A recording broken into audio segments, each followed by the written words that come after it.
औज़ु बिल्लाहि मिनश शैतानिर रजीम बिस्मिल्लाहिर रहमानिर रहीम इय्याका नअबुदु व इय्याका नस्तईन अस्सलातु वस्सलामु अलैका या सय्यदी या रसूलल्लाह अस्सलातु वस्सलामु अलैका या सय्यदी या हबीबल्लाह अस्सलातु वस्सलामु अलैका या सय्यदी या नूरल्लाह व अला आलिका वस्सहाबिका या शफीउल मुज़नबीन। अस्सलामु अलैकुम व रहमतुल्लाहि व बरकातुहू। दोस्तों, काफ़ी ॾींहंनि खां वठी फेसबुक ते टीवी चैनलनि ते ऐं ख़ुसूसन जेके बेग़ैरत चैनल आहिनि जिन में गैरत जो ज़रो बि मादो न आहे उन्हनि ते जेॾां केॾांहुं इहो अल्फाज़ हर कंहिंजे ज़बान में ऐं हर कंहिंजे नंढे जे वॾे जी ज़बान में हिकिड़ो गंदो अल्फाज़ ज़हन में आहे त मेरा जिस्म मेरी मर्ज़ी। अफ़सोस आहे, तमामु ॾुख आहे ऐं अफ़सोस आहे असांजे हिन हुकूमत ते ऐं असांजे हुकुमराननि ते ऐं असांजी सुप्रीम कोर्ट ते ऐं असांजे तमामु आला इदारनि ते। छा हुज़ूर अकरम सल्लल्लाहु अलैहि वसल्लम औरत खे हक़ न ॾिना? छा हुज़ूर अकरम सल्लल्लाहु अलैहि वसल्लम खां पहिरियां औरत सां छा ज़ुल्म हो? जेका न्याणी ॼमंदी हुई अरब उनखे जीअरे दफ़नाईंदा हुआ ऐं एॾी बदतरीन औरत सां हालत हूंदी हुई, एॾी बदतरीन औरत सां हालत हूंदी हुई जो औरत ॼमण खे लानत सम्झंदा हुआ।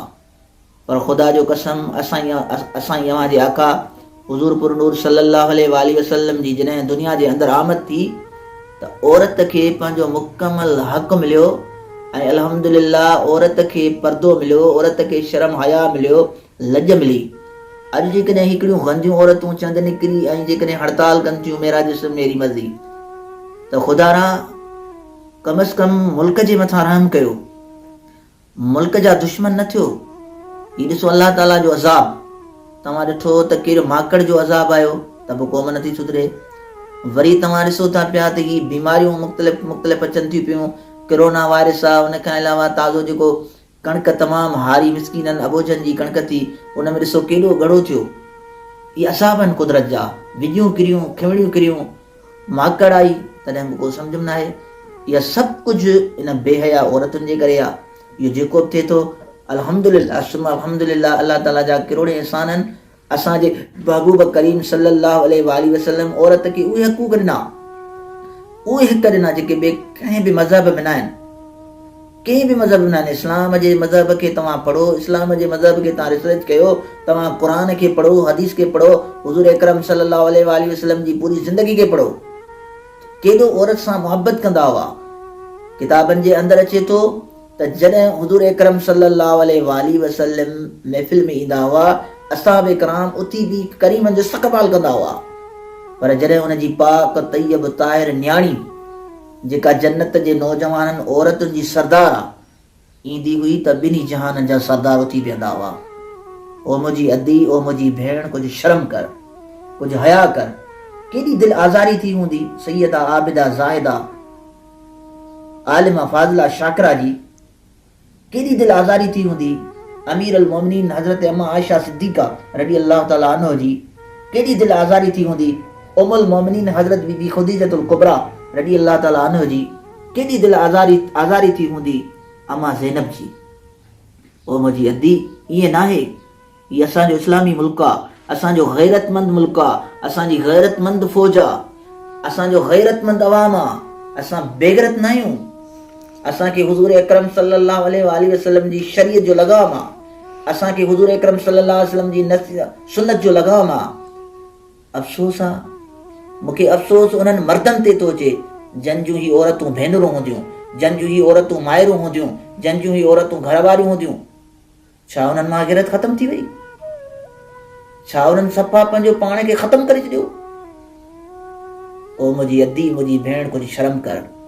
केॾी दिलि आज़ारी थी आहे। ॾिसो अॼु तव्हां पूरे मुल्क में, पाकिस्तान में जेके गैरतमंद औरतूं, शरीफ़ औरतूं, नेक औरतूं पर्दे सां निकितियूं आहिनि, नारे तकबीर जा नारा थियूं लॻाइनि, नारे रिसालत जा नारा थियूं लॻाइनि ऐं पंहिंजे इज़त, पंहिंजे आबरू, पंहिंजे पर्दे जी पनाह जे लाइ निकितियूं आहिनि। असां हरगिज़ पसंदि न कंदासीं। असां गैरतमंद सुन्नी आहियूं, असां गैरतमंद हुसैनी आहियूं, असां गैरतमंद पाकिस्तानी आहियूं ऐं असां इहो कॾहिं बर्दाश्त न कंदासीं त असांजे मुल्क में खुलियाम औरत चवंदी वते मेरा जिस्म मेरी मर्ज़ी। न, हरगिज़ न। इन्हनि औरतुनि खे अलॻि पंहिंजो शहर ठाहे ॾियो, अलॻि पंहिंजी कॉलोनी ठाहे ॾियो, कोर्ट लॻायो, पाबंदी लगाए उते जीअं वणे तीअं कनि, उन्हनि खे हुकूक घुरजनि था त पंहिंजी अलॻि कॉलोनी ॾियो, पंहिंजी अलॻि रहाइश ॾियो, ताकी हू गैरतमंद ऐं शर्म ऐं हया जी औरत खां पनाह में रहनि।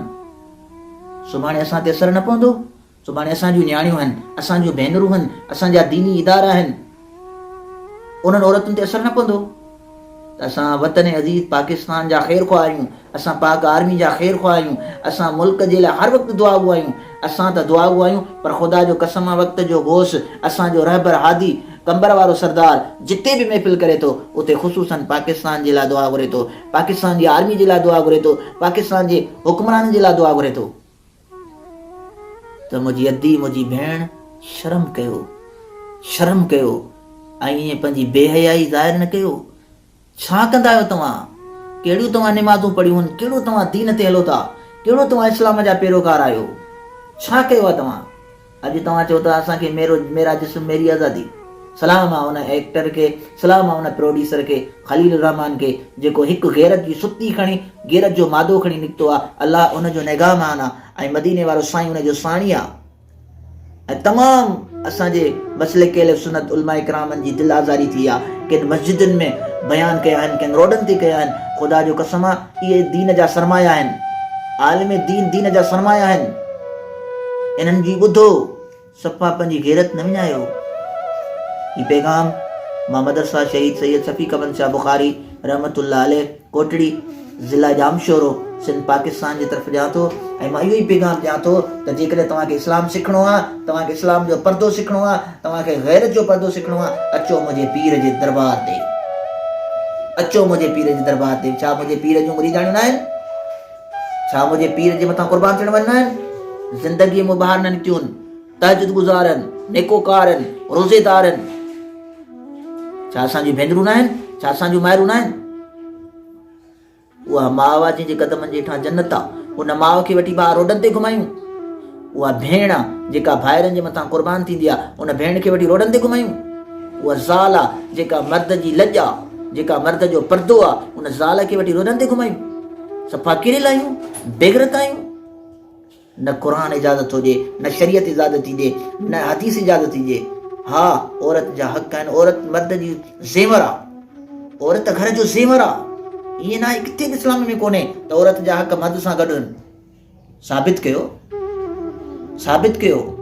औरत खां बग़ैर मर्द न रहंदो आहे, मर्द खां बग़ैर औरत न रहंदी आहे। जिस्म मुंहिंजे अलाह जो आहे, जिस्म मुंहिंजे करीम रब जो आहे। या जेका औरत चवे थी मेरा जिस्म मेरी मर्ज़ी, इनखे बंदि कमरे में करे छॾियो, अलॻि कॉलोनी ॾियो, सभिनी औरतुनि खे गॾु करे अलॻि कॉलोनी ॾियो, बहितर आहे, ताकी पाकिस्तान जी लिस्ट मां निकितल हुजनि, गैरतमंद पाकिस्तानी जी लिस्ट मां निकितल हुजनि। उनजी मर्ज़ी आहे। जिस्म मुंहिंजे करीम रब जो आहे। ज़रो कंडो लॻे तो बर्दाश्त कयूं था, तकलीफ़ अचे थी बर्दाश्त कयूं था। इहो मिटीअ में ठहियो आहे, मिटीअ में मिलंदो। मां दुआ गो आहियां तमामु आलम इस्लाम जे औरतुनि भेनरुनि जे लाइ, तमामु दुआ गो आहियां त अल्लाह ताला सभिनी जे माइरनि, सभिनी जे भेनरुनि, सभिनी जे घर वारनि जो पर्दो पनाह रखे, हिफ़्ज़ ऐं अमान रखे, रब करीम सभिनी जी लॼ रखे। अल्लाह ताला असांजे मुल्क पाकिस्तान खे अहिड़नि बेख़ुदी औरतुनि खां पनाह अता फरमाए, अहिड़ी बेख़ुदी औरतुनि खां रब करीम असांखे हिफ़्ज़ ऐं अमान अता फरमाए। हर वक़्तु दुआ घुरंदा कयो त रब करीम असांखे शरीयत ते हलाए, सुन्नत ते हलाए, अल्लाह वारनि जी पैरवरी ते हलाए, बुज़ुर्गान दीन जे कदमनि में रहूं, असहाबनि जे नक्शे कदम ते हलूं, हुज़ूर करीम सल्लल्लाहु अलैहि वसल्लम जी सीरत पढ़ूं, मदीने वारे सरकार जे मथां दुरूद शरीफ़ पढ़ूं। पंहिंजे बच्चनि खे इहा ताक़ीद कयो, निमाज़ जी ताक़ीद कयो, पर्दे जी ताक़ीद कयो। बाक़ी मुंहिंजो इहो पैगाम आहे, असांखे नामंज़ूर आहे, असांखे नामंज़ूर आहे। असां तवक्कुल रखूं था, असां पंहिंजे पाकिस्तान मां सुप्रीम कोर्ट चीफ जस्टिस मां तवक्कुल रखूं था। असां गैरतमंद पाकिस्तानी आहियूं, असां गैरतमंद सुन्नी आहियूं, असां गैरतमंद हुसैनी आहियूं। ऐं असांजो इहो पैगाम जल्द खां जल्द इंशाअल्लाह ताला ज़रूरु पूरी दुनिया जो थी आहे, पूरा पाकिस्तानी उथिया आहिनि। ऐं को बि ईअं न सहंदो त असांजी का भेण, असांजी का घरवारी, असांजी का माउ, असांजी का नंढी वॾी रोडनि ते निकिरे ऐं सरियाम चवे मेरा जिस्म मेरी मर्ज़ी।